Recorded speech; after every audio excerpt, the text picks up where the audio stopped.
Pernahkah kita merenung jika satu saat kiamat datang, kita dibangkitkan dari kubur masing-masing, berdiri di padang mahsyar untuk mempertanggungjawabkan seluruh kegiatan hidup kita di dunia ini, lalu kita akan menuju ke alam akhirat.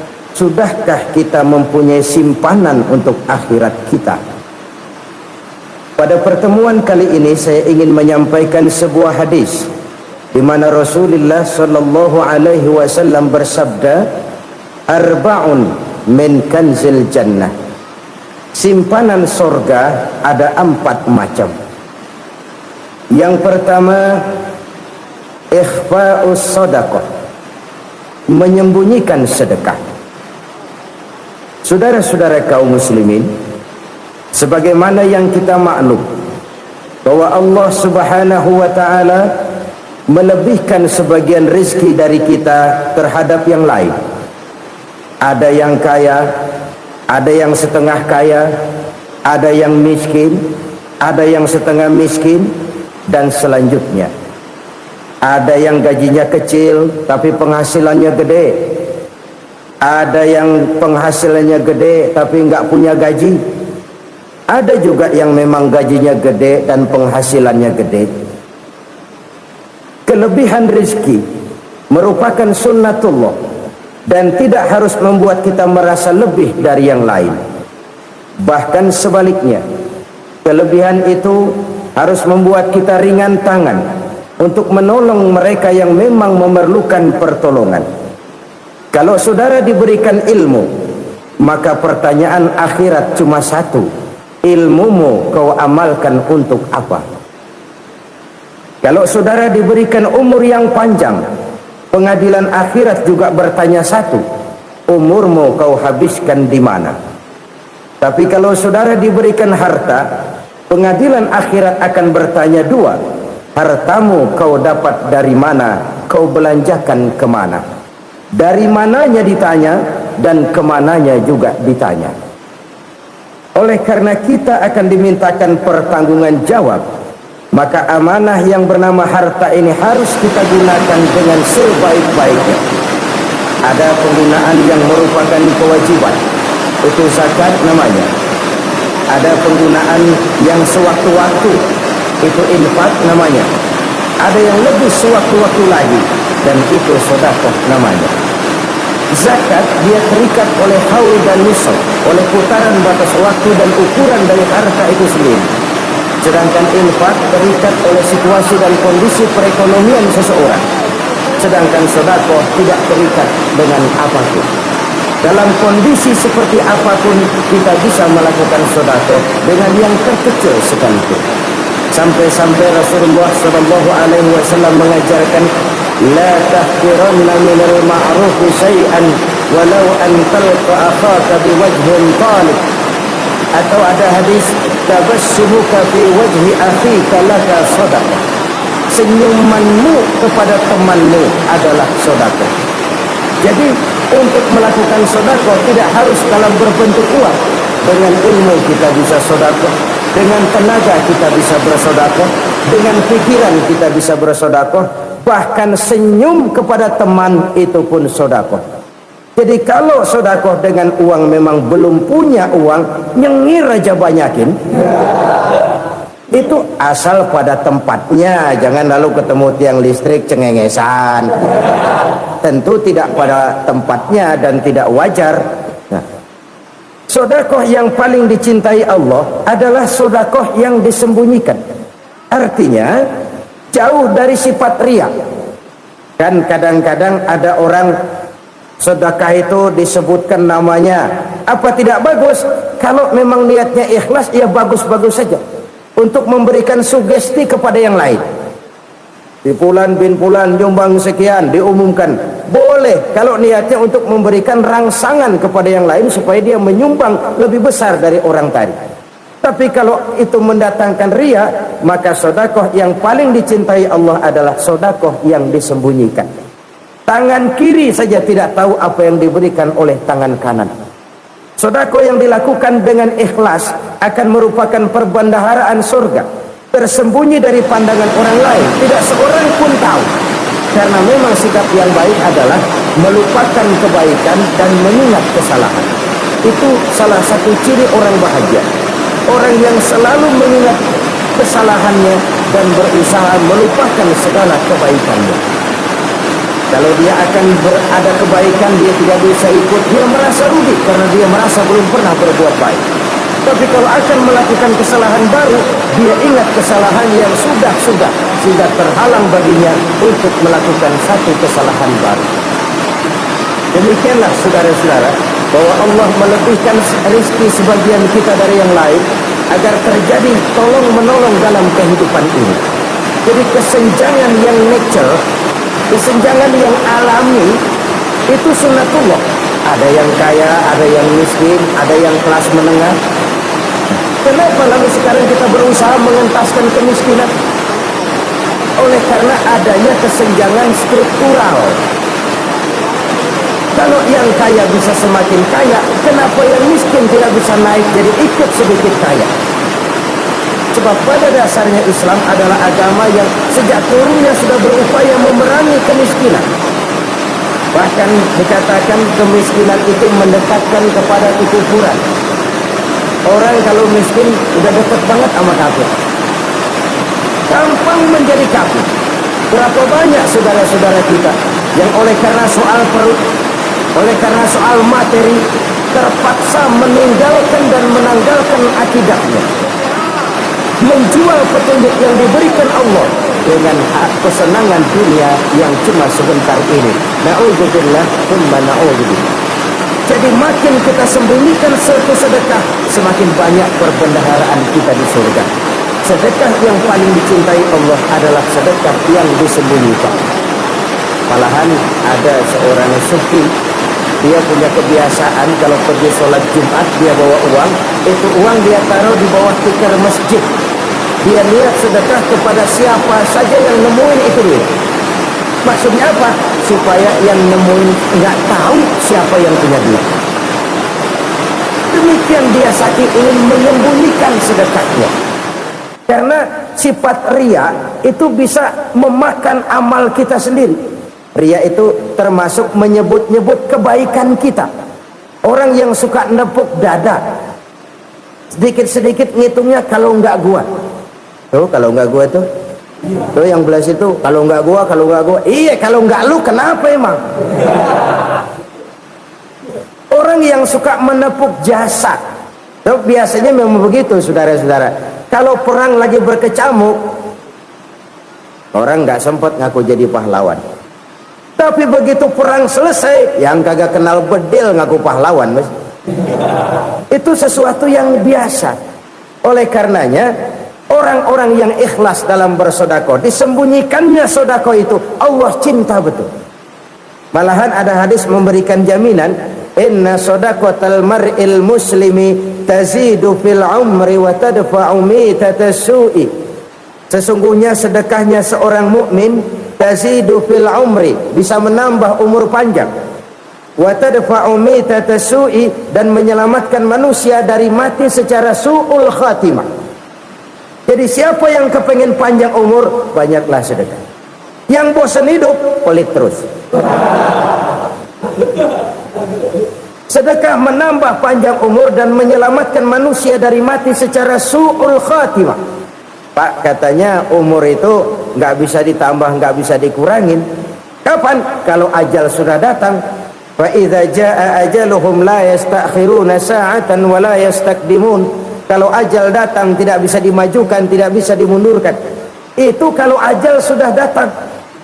Tidak bisa lagi umur ditambah dikurangi, sudah datang.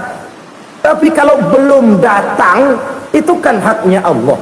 Mau ditambah, mau dikurangi, hak prerogatif Allah. Sebagai pencipta manusia, Allah maha kuasa dan maha mampu. Sedekah ini menambah panjang umur dan menyelamatkan manusia dari mati secara su'ul khatimah. Itu orang mati kan sama ya kondisinya, mati nggak nafas. Tapi hakikat mati kan lain-lain. Ada yang mati itu husnul khatimah, baik akhirnya. Misalnya lagi ngaji mati, lagi sholat mati, lagi sedekah mati. Ini yang dinamakan dengan husnul khatimah, baik di akhirnya.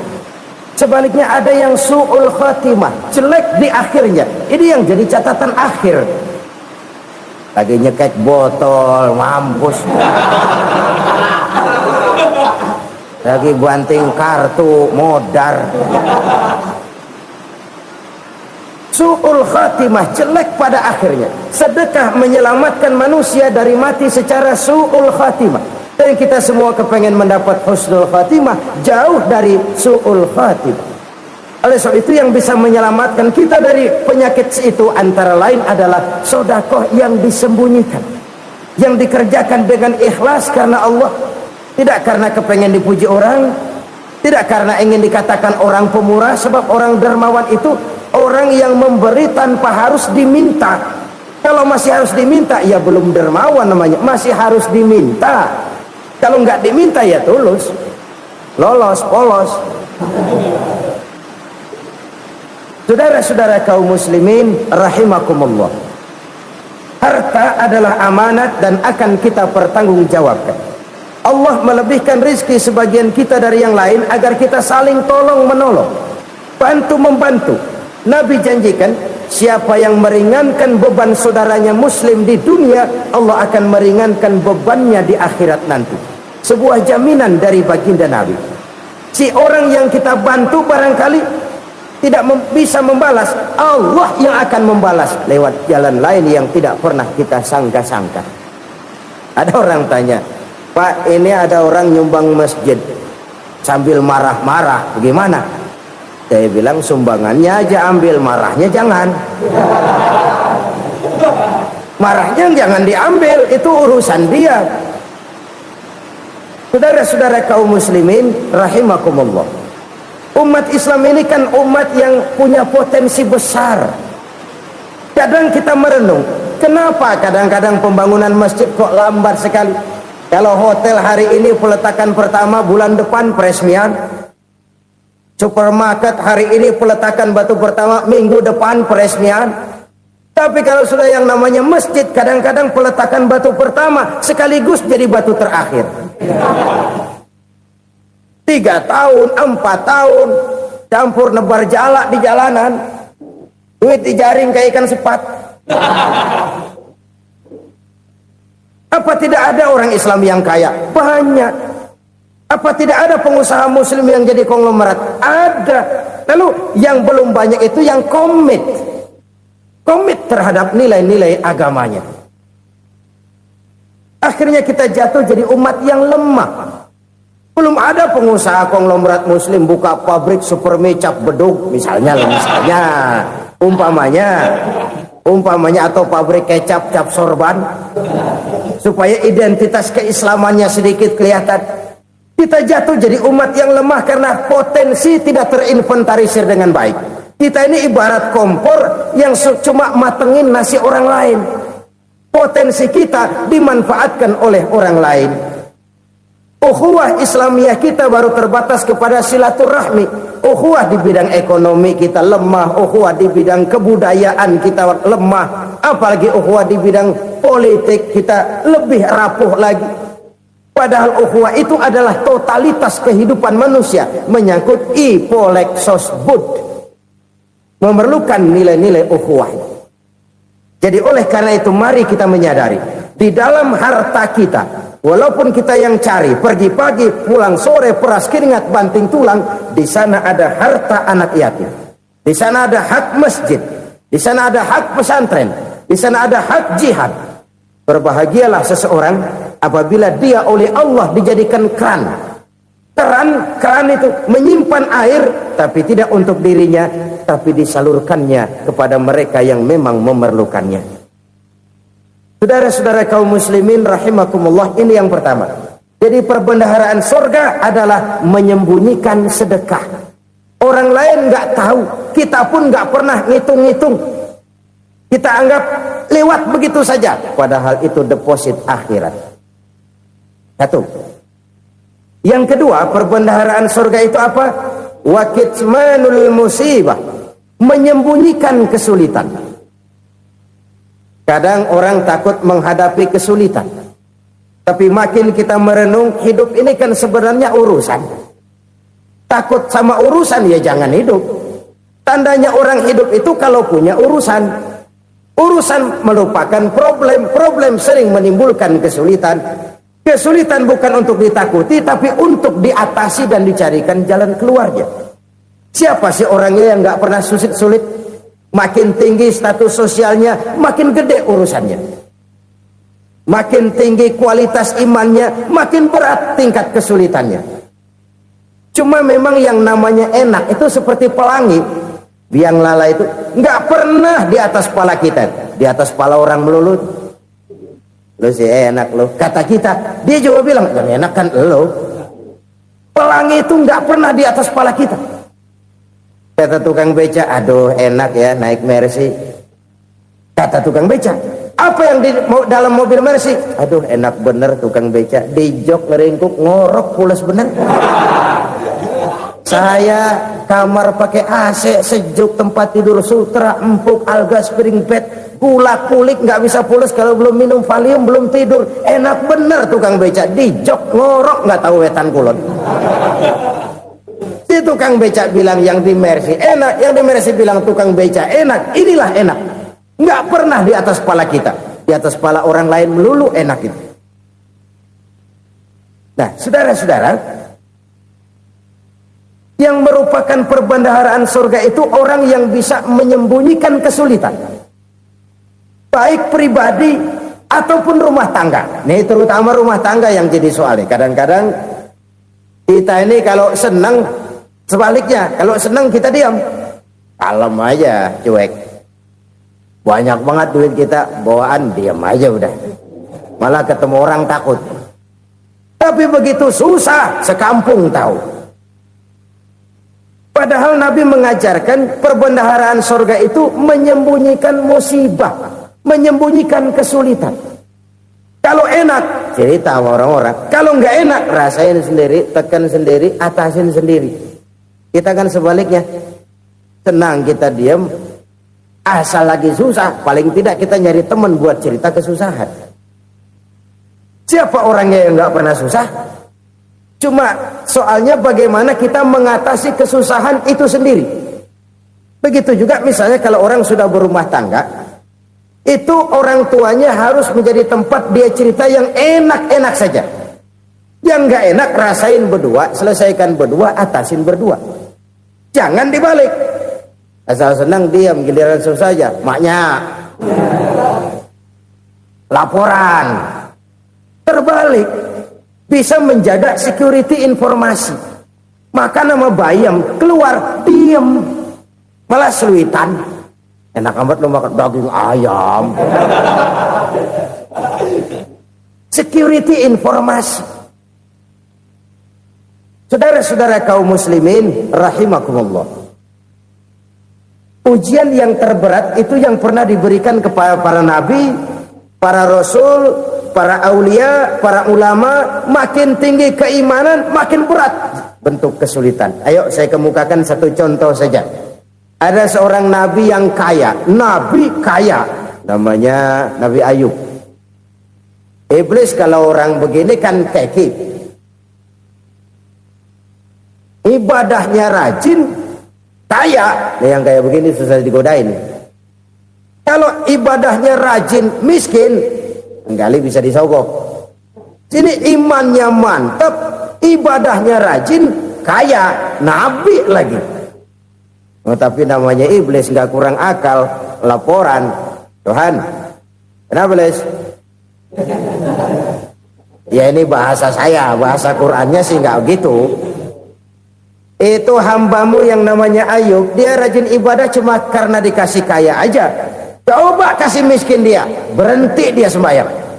Ah, kamu bisa aja. Saya tahu Ayub itu hambaku yang ikhlas. Saya buktiin Tuhan, silahkan. Dibuktiin lah, iblis turun ke alamin. Yang mula-mula dia lakukan, dia rusak sawah ladang Nabi Ayub. Dia binasakan binatang ternak Nabi Ayub. Sehingga dalam waktu singkat, jatuhlah Nabi Ayub dari orang paling kaya jadi orang paling miskin. Beliau masih ibadah di mihrab dalam masjid. Datang iblis. Saudara Ayub, ya. Lagi ngapain? Ibadah. Nyembah Allah, nyembah Allah. Oh, percuma. Kenapa? Tuhan yang ente sembah nih, dia udah bikin miskin ente. Sawah ladang ente hancur lebur, binatang ternak binasa. Sekarang ente jadi orang paling miskin. Ngapain nyembah Tuhan kayak begitu? Tekor. Udah berhenti dah ibadah, berhenti ibadah. Ini iblis sama Tuhan laporannya lain, yang dikerjakan kepada Nabi Ayub juga lain. Benar begitu iblis kata Nabi Ayub? Iya, sawah ladang saya habis, buras. Binatang ternak saya binasa, binasa. Saya miskin, bangpak. Apa jawab Nabi Ayub? Bukan innalillahi, ini hebat. Alhamdulillahillazi a'tani wa akhza minni. Segala puji bagi Allah yang telah memberikan harta kepada saya dan sekarang mengambilnya lagi. Alhamdulillah. Allah yang ngasih, Allah yang ambil. Itu mah urusan Allah. Iblis cuman ibadah jalan terus, sujud lagi Nabi Ayub. Iblis seleher gondok banget. Dasar Nabi nggak mempan dia apa-apain. Miskin malah alhamdulillah. Allah yang ngasih, Allah yang ngambil.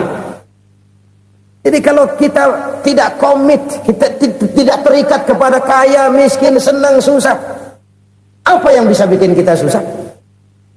Jadikan kekayaan, kemiskinan, jadikan senang, susah sebagai anak buah yang bisa kita atur.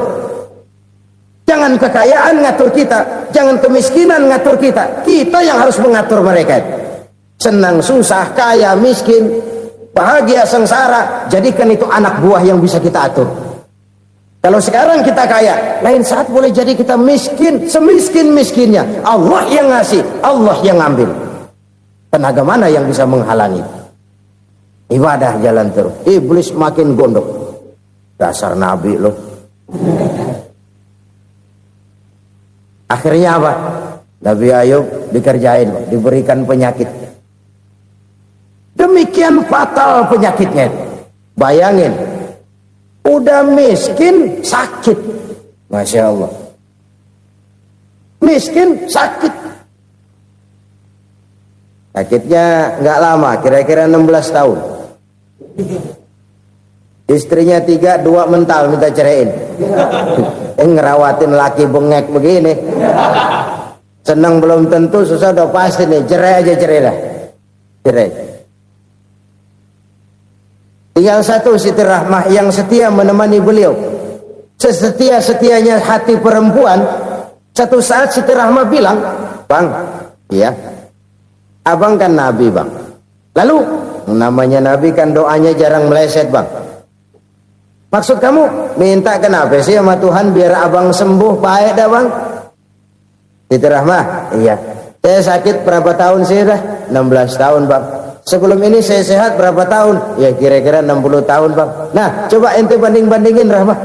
Saya dikasih sehat 60 tahun, dikasih sakit 16 tahun. Sudah nggak sabar mau doa kepada Allah minta sembuh. Saya malu kepada Allah. Diuji dengan yang luar biasa seperti ini, tidak mengganggu stabilitas kehambaannya. Dia tetap menghamba kepada Allah Subhanahu wa ta'ala. Saudara-saudara kaum muslimin rahimakumullah. Kunci menghadapi kesulitan itu apa? Allah jelaskan dalam satu ayat, wa basyiris sabirin alladzina iza asabathum musibah qalu inna lillahi wa inna ilaihi raji'un. Gembirakan orang-orang yang sabar.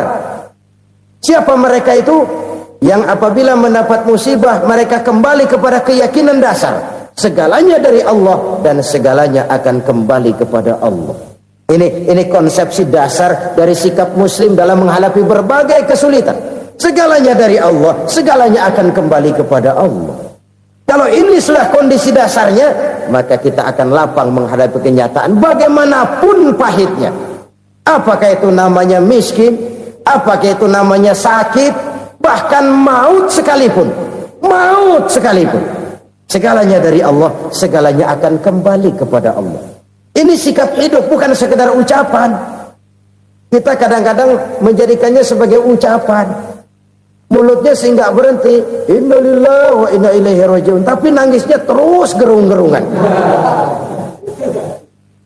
Bukan itu, ini kesadaran moral. Kalau segalanya dari Allah, segalanya kembali kepada Allah, kan sebenarnya cuma nunggu giliran. Hari ini saya nyembayangin dia, entah hari apa saya disembayangin orang. Hari ini saya antar dia ke kubur, entah hari apa orang nganterin saya ke kubur. Hari ini saya tahlilkan dia, entah nanti kapan orang tahlilkan saya. Segalanya dari Allah, segalanya akan kembali juga kepada Allah. Oleh sebab itu saudara-saudara, kesulitan bukan untuk ditakuti, kesulitan justru untuk diatasi, dicarikan jalan keluarnya. Dan tidak ada orang yang tidak pernah mendapat kesulitan, tidak ada. Semakin tinggi status sosial, semakin tinggi kualitas keimanan, semakin besar juga tingkat kesulitan. Hanya saja bagaimana cara kita mengatasinya. Dan Al-Quran menyatakan, innama al-usri yusra. Di balik kesulitan itu pasti ada kemudahan. Roda itu berputar. Karena itu Rasulullah sallallahu alaihi wasallam mengingatkan kepada kita, ta'arraf ilallahi firraha ya'rifka fisyiddah. Ingatlah kepada Allah di waktu kamu senang, supaya Allah ingat kepada kamu di waktu kamu susah. Kalau waktu senang kita ingat kepada Allah, kita susah, Allah tidak akan meninggalkan kita. Tapi kalau waktu senang kita jauh dari Allah, sujud tidak sempat, dengan masjid jauh, ketika senang kita lupakan Allah. Nanti begitu kita susah, Allah lupakan kita. Dan itu menyakitkan. Oleh karena itu orang-orang tua kita dulu bilang, kalau lagi sehat ingat-ingat, lu bakal sakit nanti. Kalau lagi kaya ingat-ingat, satu saat kita bakal jatuh miskin. Bahkan kalau lagi muda ingat-ingat kita bakal tua. Dan yang terpenting, kalau lagi hidup ingat-ingat kita bakal mati. Saudara-saudara kaum muslimin rahimakumullah. Jadi yang kedua yang merupakan perbendaharaan surga, menyembunyikan musibah.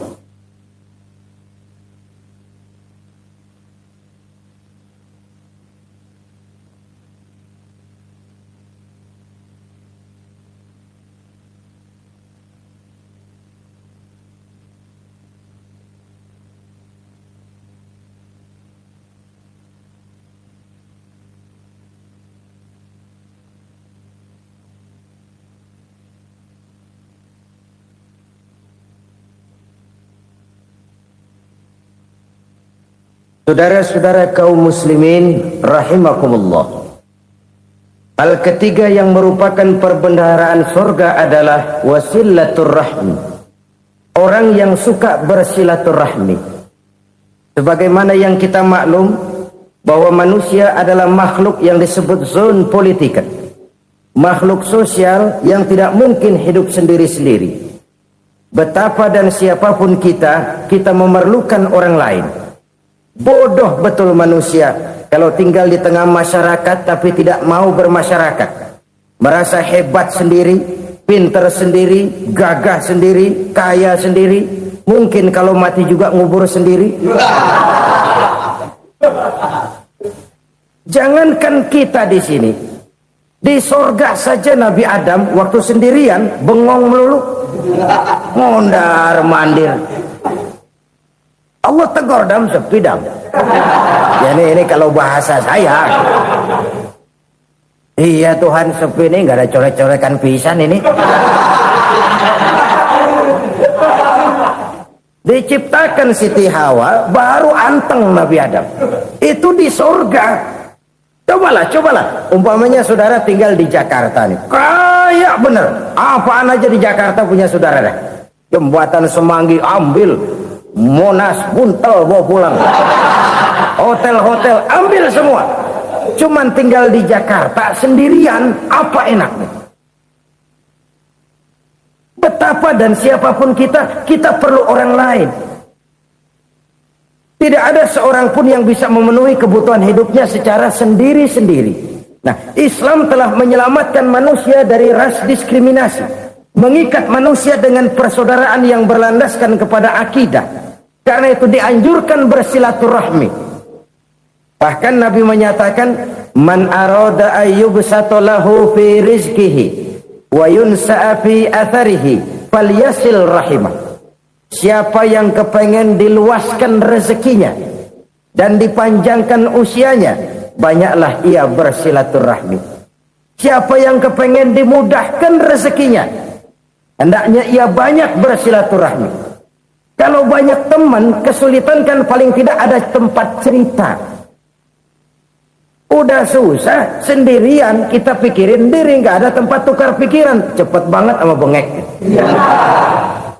Dilawan sendiri.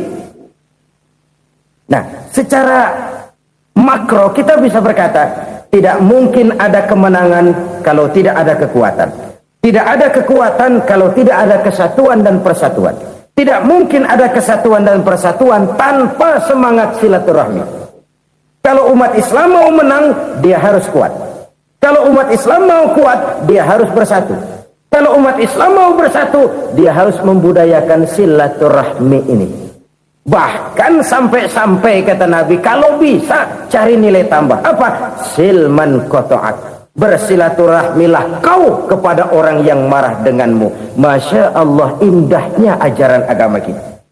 Orang yang marah pun kepada kita, kata Nabi, kalau bisa bersilaturahmilah kepadanya. Kepada orang yang marah itu. Di situ nilai tambah. Cuman jujur nih hadis, ngucapinnya gampang, ngamalinnya yang berat banget. Orang marah sama kita, kita disuruh silaturahmi. Ada apa malu? Lu marah, ada gua marahan lagi. Gue pikirin. Saudara-saudara kaum muslimin rahimakumullah. Tapi ini yang diajarkan, bahkan ini yang dicontohkan oleh baginda Rasul. Bagaimana begitu mudah, misalnya satu saat Abu Jahal ini ngatur strategi bagaimana bikin Muhammad celaka. Dia gali lubang di depan tempat tidurnya. Dia tutupin daun korma. Terus dia panggil seseorang, ke sini. Kasih tahu Muhammad, pamannya sakit keras, minta ditengokin. Berangkat orang ini ke sana. Muhammad, labbaik. Pamanmu sakit keras, dia minta ditengokin. Baik, saya akan datang menjenguk beliau. Berangkatlah Nabi ke rumah Abu Jahal tanpa prasangka apapun. Abu Jahal udah pasang setil, selimut 3 rangkap setengah dipakai, persis kayak orang meriang. Tapi sembari ngintip dari balik selimut, begitu Muhammad buka pintu, nah masuk perangkap nih. Muhammad jalan menuju tempat pembaringan. Makin lama makin dekat, makin lama makin dekat, makin dekat ke lubang yang dipasang oleh Abu Jahal itu. Dalam hati Abu Jahal, terus dah jatuh, mampus dah lo ini. Mampus lo hari ini nih.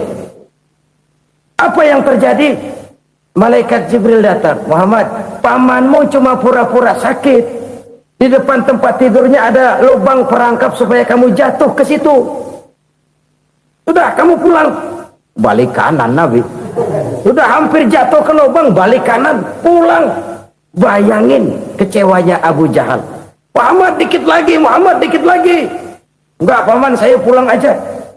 Emosi bangun dari tempat tidur, enggak sadar kalau lagi pura-pura sakit. Lompat ngejar Nabi, dia lupa dengan lubang yang dia gali.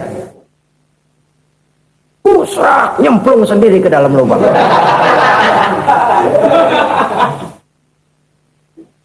Nabi terus berlalu. Ini terjadi keanehan. Jatuh ke lubang yang dia gali itu sebenarnya nggak terlalu dalam ya, antara 3-4 meteran lah. Tolong saya jatuh ke lubang ini. Datanglah pelayan-pelayannya itu. Angkat saya dari sini. Oh, yang ngulurin tambang. Satu gulung, belum juga nyampe itu tambah. Kurang, beli lagi ke warung. Sambung, ulur lagi, nggak juga bisa sampai. Wah, ini kerjaan Muhammad ini. Tolong, siapa salah seorang kamu ke rumah Muhammad, kasih tahu encangnya kecebur. Minta ditolongin. Sampaikan kepada Rasul. Kenapa? Pamanmu jatuh ke lubang, Muhammad minta tolong diangkatin. Tambang udah nyambung-nyambung nggak nyampe juga. Ya, nanti saya datang, saya tolong. Coba. Nyata-nyata orang berniat jahat mau mencelakakan dia.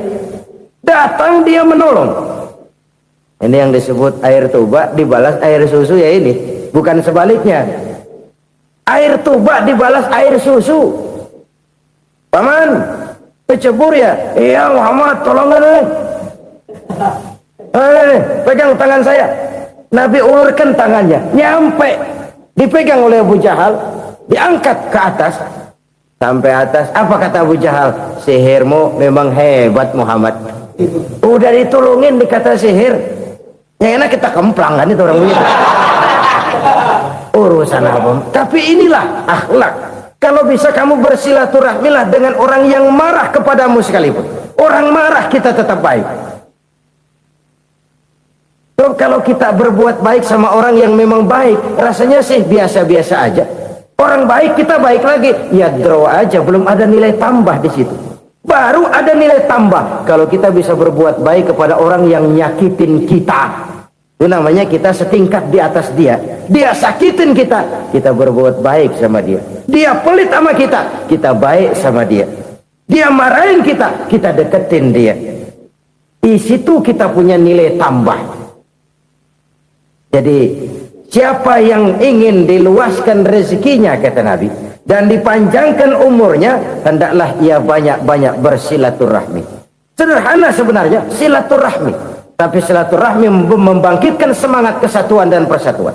Kesatuan dan persatuan melahirkan kekuatan. Dalam matematika, 1 ditambah 1 pasti 2. Tapi di tengah masyarakat, 1 orang takut ditambah 1 orang takut, hasilnya jadi 2 orang setengah berani. Kenapa setengah berani? Karena udah berdua. Tadi pan takut sendirian.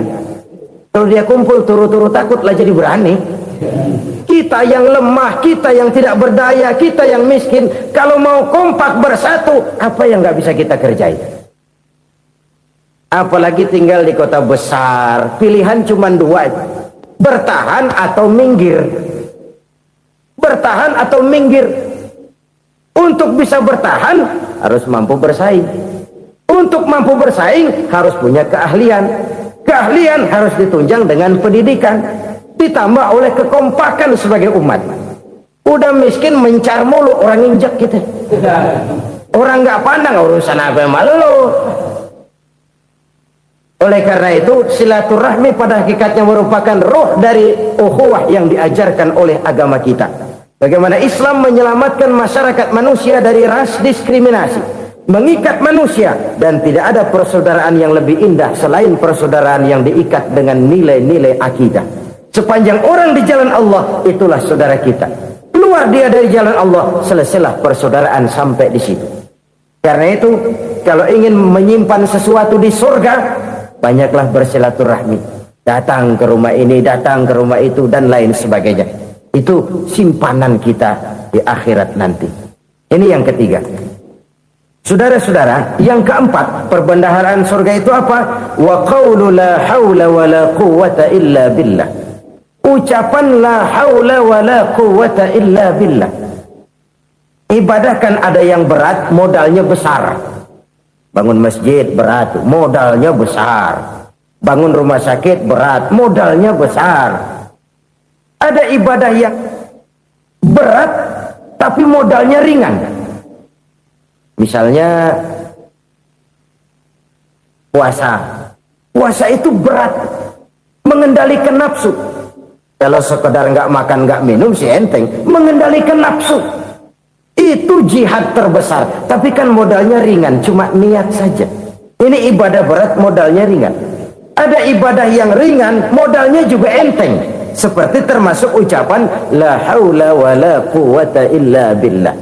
Tanpa sadar, la haula wa la quwwata illa billah, nyelengin tuh di surga. Nyelengin, kita nggak terasa, nyelengin simpenan akhirat. La haula wa la quwwata illa billah, nyimpan lagi.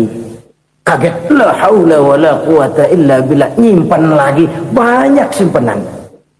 Walaupun sebenarnya yang dimaksud di sini adalah kesadaran batin bahwa tidak ada daya dan kekuatan kecuali Allah.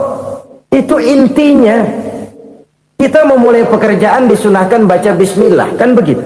Apa itu? Kesadaran moral bahwa ini saya bisa kerjakan. Saya kerjakan ini dengan menyebut nama Allah. Kenapa? Kalau Allah tidak memberikan daya dan kekuatan, mana mampu saya kerjakan ini.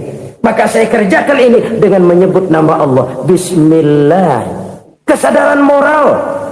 Manusia hanya wajib berusaha, tapi nggak pernah wajib berhasil. Banyak hal-hal yang kalau kita renungkan secara rasio nggak mungkin, tapi jadi kenyataan. La haula wala quwata illa billah. Tidak ada daya dan kekuatan kecuali bagi Allah semata-mata. Kesadaran moral akan kelemahan dan keterbatasan makhluk bernama manusia. Kadang kita kagum dengan otak, tapi kita sering lupa sama yang bikin otak. Padahal bagaimanapun hebatnya otak, yang bikin otak pasti lebih hebat dari otak. Nggak percaya, silahkan otak-otakan. Inilah kecenderungan. Kita kagum dengan pesawat-pesawat mutakhir, bukan main, besi gede banget terbang itu. Alangkah hebatnya. Lalu apa yang bikin otak tidak lebih hebat dari itu semua? Kita puji laut, apa yang bikin laut tidak lebih hebat dari laut itu? La haula wala quwata illa billah. Tidak ada daya dan kekuatan kecuali Allah. Apa yang bisa kita lakukan kalau tidak karena daya dan kemampuan yang diberikan oleh Allah kepada kita? Lahirlah sikap tawadu, rendah hati, tidak melonjak menjadi angkuh dan sombong, sadar akan kelemahan dan keterbatasan diri sebagai makhluk yang diciptakan oleh Allah Subhanahu wa taala. Jadi satu sisi ini ucapan yang berpahala, la haula, jadi wiridan. Pada sisi lain ini kesadaran moral, sikap mental, kesadaran batin bahwa yang punya daya dan kekuatan itu cuma Allah. Kita nggak pantas untuk sombong, sebab sombong itu pakaiannya Allah. Kita nggak sedang pakai pakaian Allah, kegedean. Dan makin kita renungi, makin terbentur. Apa sih yang bisa kita sombongin? Kita mau sombong apa? Kaya? Pintar? Itu kan semua relatif. Di atas langit masih ada langit lagi. Jadi oleh karenanya, marilah kita menyadari. Manusia hanya wajib berusaha, tapi tidak pernah wajib berhasil. Yang berusaha saja tidak wajib berhasil, apalagi yang tidak berusaha. Islam bukan agama orang pemalas yang selesai sholat lalu endelohom, nggelenggem ayem-ayem. Tapi Islam bukan agama orang sombong yang setelah berusaha lalu tidak memerlukan Allah. Kita bisa saja bikin proyeksi, tahun sekian kita bakal panen besar menurut perhitungan otak. Tapi ada kejadian lain. Apa? Tikus ngambek. Habis itu dimakanin tikus, panen gagal. Proyeksi rasional gagal oleh tikus-tikus yang ngambek itu. Bisa saja terjadi. Tahun depan kita panen besar, urung. Kenapa? Musim panas panjang. Lalu sekarang ini koran-koran bikin berita musim mengalami penyelewengan. Bukan cuma manusia yang nyeleweng sekarang. Musim pakai nyeleweng. Mestinya kan musim hujan udah selesai, masih hujan-hujan juga. Musim. Nah sekarang kita boleh bikin proyeksi, kita bakal panen besar. Tahu-tahu musim panas panjang, sawah retak, air kering. Cari teknokrat yang paling botak, suruh pendekin tuh musim panas. La haula wala quwata illa billah. Inilah kesadaran moral. Saudara, saya teringat satu saat ada seorang konglomerat. Umurnya ya kira-kira 70-an. Satu saat dia ditanya oleh wartawan, "Pak, umur Bapak berapa sih?" "Ya, paling 10 tahun." 10 tahun? 10 tahun? Anak Bapak berapa orang? Satu. Satu saja? Satu. Harta Bapak berapa? Ya, paling-paling bangsa 7 juta kali. 7 juta? Iya. Pak, kenapa Bapak bohongi saya? Bapak punya buku biografi. Koran-koran, majalah-majalah banyak memuat cerita riwayat hidup Bapak. Saya tahu umur Bapak 70. Kenapa bilang cuma 7 tahun? Saya tahu anak Bapak 8. Kenapa cuma bilang 1? Saya tahu harta Bapak miliaran, mungkin triliunan. Pabrik di mana-mana, bank di mana-mana.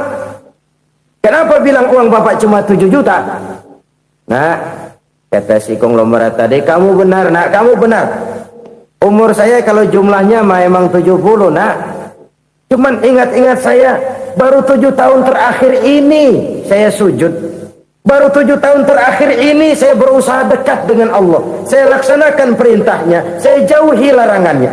7 tahun inilah rasanya yang ada nilainya di hadapan Allah. Yang 63 tahun matong, kelabu, kelam umur gue. Habis untuk maksiat, untuk munkarat. Maka ketika ditanya tadi, umur saya 7 tahun itu. Oh begitu Pak. Oh iya. Lalu anak Pak. Anak Bapak kan 8. Kenapa bilang cuma 1? Nah, kalau jumlah hitungannya memang anak saya 8. Tapi dari 8 orang ini rasanya cuma 1 nih yang bakal jadi buah hati, belahan jantung, pelanjut cerita, penerus sejarah, bakal jadi anak soleh yang akan mendoakan saya. Cuma 1 rasanya anak saya ini yang bakal jadi buah hati saya, besar-besaran saya, yang akan mendoakan di kubur saya, yang akan mendoakan di akhirat saya. Yang 7 orang mana? Masya Allah, yang 1 tenggeng, yang 1 nyekek botol mulu, yang 1 nggak karu-karuan. Makanya saya bilang 1 anak saya yang akan bisa mendoakan saya. Oh begitu Pak. Iya. Nah harta Pak, harta Bapak kan triliunan. Pabrik Bapak di mana-mana. Uang Bapak hampir di tiap bank-bank besar. Kenapa bilang cuma 7 juta? Betul kau nak. Harta saya kalau jumlahnya memang miliaran, triliunan mungkin. Tapi yang saya ingat baru 7 juta tuh yang saya belanjakan di jalan Allah. Saya nyumbang masjid, saya santuni yatim piatu, saya bantu pembangunan pesantren, saya bantu pembangunan rumah sakit Islam. Itu yang akan saya bawa pulang ke akhirat, yang 7 juta itu. Yang triliunan itu nanti akan diperebutkan oleh anak-anak saya sebagai waris saya. Jadi harta saya 7 juta itu yang bakal nemenin saya di akhirat, yang akan saya bawa pulang jadi teman saya. Saudara-saudara kaum muslimin, jangan-jangan orang tua itu adalah kita-kita ini. Jangan-jangan kita-kita ini adalah orang tua itu. Jangan-jangan itu potret dari diri kita masing-masing. Dari sekian umur yang diberikan Allah, berapa tahun yang ada nilainya di hadapan Allah? Dari sekian anak-anak yang merupakan amanah, berapa yang akan mendoakan kita sebagai orang tuanya menjadi anak soleh? Dari sekian banyak harta yang diberikan Allah, berapa yang akan kita bawa pulang menghadapnya nanti, yang kita belanjakan di jalan Allah? Ini sebuah potret kehidupan. Karena itu kita kembali kepada la haula wa la quwwata illa billah. Kita wajib berusaha, kita wajib berikhtiar. Selebihnya segala daya dan kekuatan hanya milik Allah saja semata-mata. Satu kesadaran batin dari setiap pribadi muslim. Setelah ia berusaha dan berikhtiar, ia menyerahkannya kepada Allah Subhanahu wa ta'ala. Jadi satu sisi ini merupakan wiridan ucapan yang mengandung pahala, pada sisi lain ini merupakan sikap batin dari seorang muslim di dalam ia menghadapi realitas kehidupan ini. Saudara-saudara kaum muslimin rahimakumullah, kalau ini kita jadikan satu basis kehidupan, maka ini akan menyelamatkan manusia dari kemungkinan tergelincir menjadi orang yang lupa diri dan lupa darat. Sebab itu Imamul Ghazali berpesan, jadidis safinah fa innal bahra amiq, wa khuziz zad fa inna safara ba'id, wa khaffifil hamla fa innal hamla sadid. Perbarui selalu kapalmu karena lautan sangat dalam. Bawa bekal yang banyak karena perjalanan ini sangat jauh. Ringankan beban karena kebanyakan beban akan menyakitkan. Alangkah indah kalimat ini, alangkah dalam makna yang terkandung di sana. Perbarui selalu kapalmu karena lautan sangat dalam. Apa artinya ini? Jaga mentalmu baik-baik. Pelihara imanmu baik-baik karena hidup penuh cobaan seperti lautan. Kita kalau berlayar di lautan kan kadang-kadang tenang, angin bertiup sepoi-sepoi basah. Jika malam datang, bintang gemintang bertabur menghias cakrawala. Rembulan memantulkan sinarnya dengan indah. Dalam keadaan begitu berlayar enak. Tapi lain saat ombak menggunung, halilintar menyambar, angin topan bertiup. Berapa banyak sudah saudara-saudara kita yang tenggelam di lautan dunia tanpa sadar bahwa dia belum sampai kepada pantai yang akan dituju. Berapa banyak sudah saudara-saudara kita yang tenggelam di lautan dunia ini tanpa sempat bangkit lagi. Dia menyangka sudah sampai kepada tujuannya. Hati-hati kapal jangan sampai bocor karena lautan sangat dalam. Iman ini jaga baik-baik karena hidup penuh dengan ujian. Wa khuzizat fa inna safar ba'id. Bawa bekal yang banyak karena perjalanan sangat jauh. Saudara mau ke Bandung, bawa duit. Saudara mau ke Surabaya, banyakan lagi duitnya. Saudara mau ke Mekah, gepokan, iketan tuh duit nggak lembaran lagi. Makin jauh perjalanan, makin banyak bekal yang harus kita bawa. Kalau saudara dari Jakarta mau ke Surabaya, kagak bawa duit berangkat juga, itu sih bukan berani namanya, nekat. Sampai Surabaya belum tentu, sengsara di jalan udah pasti. Kenapa? Nggak bawa bekal berangkat. Sama juga kita nih, misalnya belum sempat sembahyang, mati. Waduh, berani banget orang. Belum punya bekal, mati. Sengsara di jalan. Atau bekal tidak cukup. Dari Jakarta saudara mau ke Surabaya, bawa duit 500 perak. Paling jauh Cikampek nyampenya itu. Paling jauh itu. Antara jauhnya perjalanan dengan bekal yang saudara bawa tidak seimbang. Hidup ini perjalanan panjang. A walking tour. Dimulai dari alam arwah. Sebelum jasad diciptakan, roh diciptakan lebih dulu. Dari situ pindah ke alam rahim. Dari alam rahim pindah ke alam dunia. Dari alam dunia pindah ke alam barzah. Baru menuju akhirat. Satu perjalanan panjang. Kalau bekal tidak bawa, sengsara di jalan.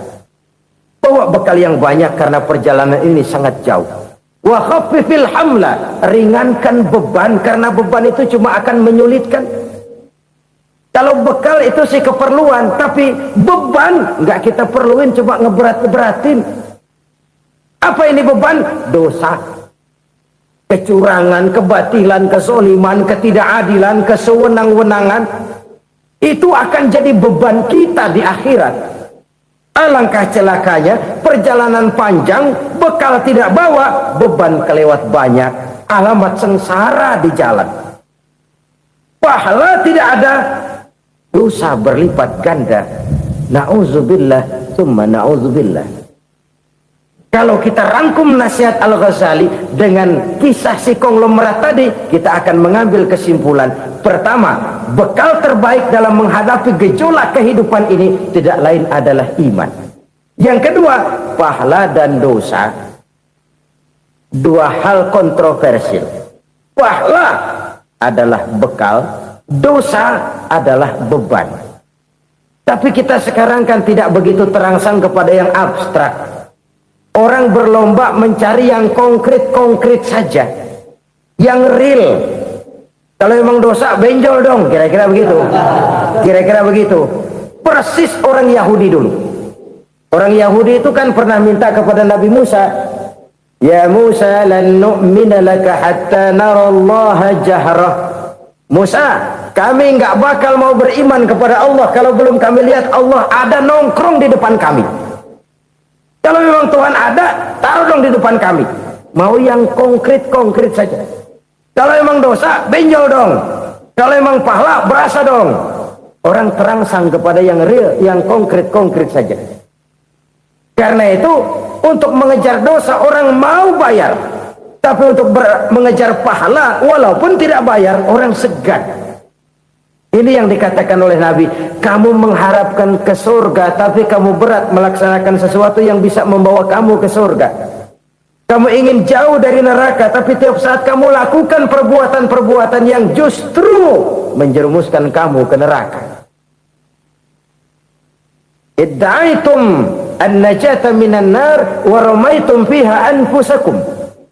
Kamu ingin selamat dari neraka, tapi kamu lemparkan diri kamu ke neraka. Kamu ingin masuk surga, tapi berat sekali kamu melakukan perbuatan-perbuatan yang bisa menyampaikan kamu di surga. Saudara-saudara kaum muslimin rahimakumullah. Jadi hal keempat yang merupakan perbendaharaan surga adalah la haula wa la quwata illa billah. Satu sisi ini merupakan ucapan yang memperberat timbangan akhirat. Pada sisi lain ini merupakan sikap hidup seorang muslim. Kesadaran batin yang sangat dalam bahwa tidak ada daya dan kekuatan kecuali Allah. Dan itu kita simbolkan pada saat memulai pekerjaan dengan Bismillah, dengan menyebut nama Allah. Satu kesadaran moral, saya hanya bisa melakukan ini karena diberikan daya dan kekuatan oleh Allah. Lahirlah sikap tawadu, rendah hati, tidak melonjak menjadi angkuh dan sombong. Saudara-saudara, sampai sini dulu jumpa kita kali ini. Semoga 4 perbendaharaan surga ini dapat kita lakukan, yang kelak akan merupakan bekal kita di kemudian hari nanti. Amin ya rabbal alamin. Terima kasih atas segala perhatian, mohon maaf atas segala kekurangan. Usikum wa iyaya bitaqwallah. Wassalamu alaikum warahmatullahi wabarakatuh. Waalaikumsalam warahmatullahi